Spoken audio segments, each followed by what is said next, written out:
안녕하세요. 데니엘의 론튜브 데니엘박입니다. 오늘은 미국 부동산 시장 5월 동향과 모기지 이자율 동향에 대해서 살펴보도록 하겠습니다.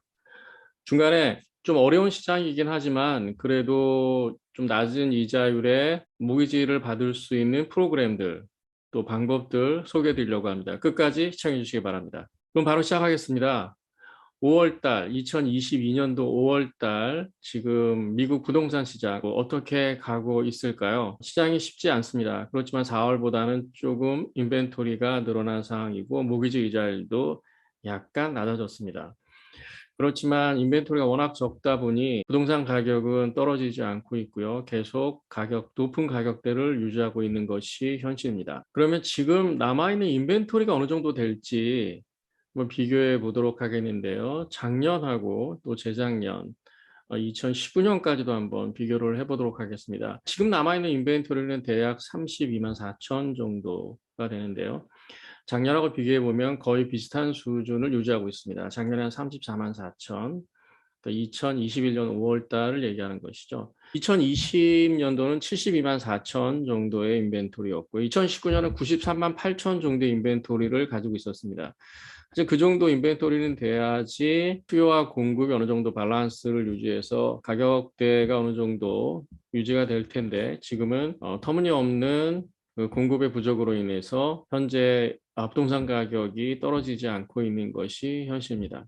모기지 이자율은요, 5월 현재 오늘 기준으로 하면 30년 고정은 5.24% 정도고요. 15년 같은 경우 4.78% 정도, 또 FH론 30년 같은 경우 4.70% 정도. 이것도 크레딧이 좋은 경우에 받을 수 있는 이자율이고요. 크레딧이 나쁘거나 넌QM으로 가면 대략 1% 이상의 이자를 더 주셔야만 가능합니다. 그래서 아직까지도 높은 이자율을 유지하고 있고 높은 부동산 가격을 유지하다 보니 진입장벽이 굉장히 높습니다. 월 페이먼이 작년, 재작년에 비하면 뭐 몇백 불 이상 늘어났기 때문에 처음 집을 장만하신 분한테는 굉장히 좀 부담스러운 상황이라고 볼 수 있습니다. 그럼 왜 이와 같은 현상이 계속 유지되는지에 대해서 그 패드의 경제학자 두 명이 좀 지적한 부분이 있어 소개를 해드리는데요. 첫 번째는 이렇게 수요가 많이 늘어난 원인은 팬데믹의 원인을 두고 있습니다.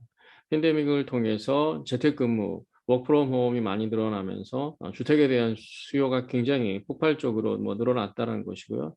이건 도시인뿐만 아니고 이제 워크프롬 홈을 통해서 외곽 지역에 큰 집을 마련하시려는 분들이 많았기 때문에 도심 외곽에 있는 주택까지도 사람들이 많이 구입을 했고 또 가격 상승을 하는 이유가 됐습니다. 또 한 가지의 원인은 그동안 부모와 떨어져서 독립해서 살던 자녀들 렌트를 하거나 또뭐 작은 집을 사서 독립을 했던 그 젊은이들이 대부분 직장인들 중심이겠고요.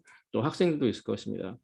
팬데믹을 통해서 온라인 수업을 하고 워크프롬 홈을 통해서 집에서 일을 할 수 있는 환경이 조성되면서 그 부모의 집으로 돌아가는 형태. 그럼으로써 더 큰 집을 좀 요구하는 집이 있어야 되는 상황으로 바뀌면서 더 많은 수요자들을 창출을 했다라는 것입니다. 이 현상은 지금까지도 좀 지속되고 있는 상황이기 때문에 반면에 공급은 계속 주춤하고 있고 뉴 컨스트럭션은 또 인플레이션 또 공급망의 어려움 때문에 제대로 적시에 지어지지 않고 있는 것이 현실이기 때문에 현재의 상황이 지속되고 있다고 볼 수 있습니다. 하지만 이 상황에서도 좀 열려있는 시장이 있는데요.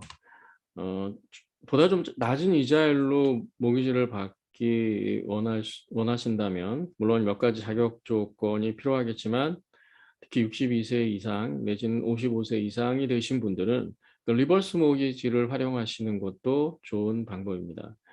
상대적으로 높은 이자율이라고 생각했었던 4%대가 지금 리버스 모기지는 그대로 적용이 되기 때문에 물론 변동 이율입니다. 나이에 따라 차이는 있지만 40%에서 50% 정도의 다운 페이먼이 준비됐다면 모기지 페이먼 없이 리버스 모기지를 받을 수 있습니다. 리버스 모기지를 통해서 주택을 구매하거나 아니면 현재 페이먼이 부담되시는 분은 리타이먼 플랜으로 모기지 페이먼을 없애는 그 리파이낸스를 통한 리버스 모기지 이걸 제가 추천을 드리고요. 또 지금 넌QM 같은 경우는 상대적으로 지금은 컨퍼밍 론과 런QM의 차이가 거의 없습니다. 뭐 많이 벌어져 1%, 어떤 경우에는 거의 비슷한 수준으로 예를 들어서 35% 다운을 하면 거의 노답 수준이죠. P&L만 가지고 비즈니스 하시는 분들 5.625% 정도로 융자를 받을 수 있기 때문에 그런 기회들이 넌QM 기회들이 열려 있습니다. 왜냐하면 지금 렌더들이 굉장히 수요가 많이 줄어 있거든요. 리파이낸스 같은 경우 75%가 줄어 있고요. 펄처스론 같은 경우 지금 16% 정도 작년 동기 대비 줄어 있기 때문에 렌더 측에서도 가이드라인을 낮추고 많은 상품을 판매하기 위해서 기존에 자격이 안 됐던 넌QM 그런 분들을 지금 컨퍼밍론과 유사한 이자율로 유치를 하고 있습니다. 인베스트먼트 프로퍼티의 수요도 계속 증가하고 있습니다. 실구매자들이 진입장벽이 높다 보니까 캐시를 많이 가지고 있는 분들이 인베스트먼트 프로퍼티는 다운 페이먼을 최소한 30% 이상을 대부분 해야 되기 때문에 인베스트먼트 프로퍼티를 구매하시는 분들도 계속 그 수요가 있는데 실제 인베스트먼트 프로퍼티 같은 경우 작년 대비 크게 이자율 차이가 안 납니다. 6% 초반대에 지금 론을 받아서 인베스트먼트 프로퍼티를 살 수 있기 때문에 그분들한테도 오히려 좀 기회가 될 수 있고요. 지금 좀 특이한 현상 같은 경우에는 외국인 융자, 미국 같은 경우에는 미국 부동산을 사고 외국인 융자를 받는데 거의 진입 장벽이 없습니다. 특별한 규제가 없기 때문에 한국에서 미국 부동산을 구입을 하고 그때 융자를 받는데 외국인 부동산 융자를 많이 이용을 하고 계십니다. 이자율도 거의 내국인과 차이가 없기 때문에 그런 부분도 좀 새롭게 좀 창출되고 있는 또 수요라고 말씀드리겠습니다. 그래서 5월 달은 4월에 비해서는 조금 이자율도 떨어지고 인벤토리도 살짝 올라가긴 했지만 그래도 아직 그 터무니없는 공급의 상태를 보여주고 있기 때문에 부동산 시장은 지금 아직까지 트랜잭션도 많지 않고 또 가격도 떨어지지 않고 있습니다. 미국 같은 경우에는 4월, 5월, 6월, 뭐 7월까지 해서 가장 많은 부동산 구매, 판매가 이루어지는 이 시기임에도 불구하고 지금 인벤토리가 없어서 굉장히 슬로우 다운하고 있는 상황입니다. 미국 부동산 5월 동향 또 이자율 동향에 대해 살펴봤고요.